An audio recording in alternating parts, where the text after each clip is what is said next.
Maryam knowledge TV में खुशामदीद। अस्सलामुअलैकुम viewers, उम्मीद करती हूँ आप सब खैरियत से होंगे।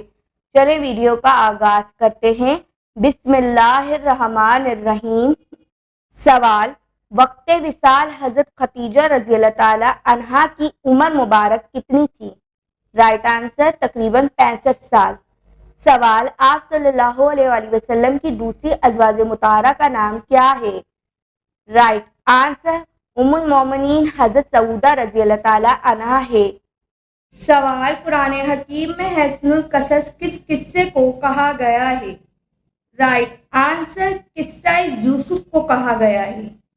सवाल, पहली वही इकरा तरतीब कुरान मजीद में कौन सी सूरा में है और इसमें कितनी आयात हैं? Subscribe now. राइट आंसर सूरह अलग और आयतें इसमें 19 हैं। सूरत के लिहाज से 96 सूरत है।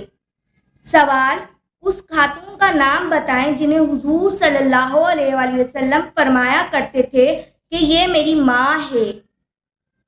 राइट आंसर हजरत उम्मे ऐमन रज़ी अल्लाह ताला अन्हा हैं। ऐसी मजीद मालूमाती वीडियो देखने के लिए मेरे चैनल को जरूर सब्सक्राइब कीजिएगा। शुक्रिया।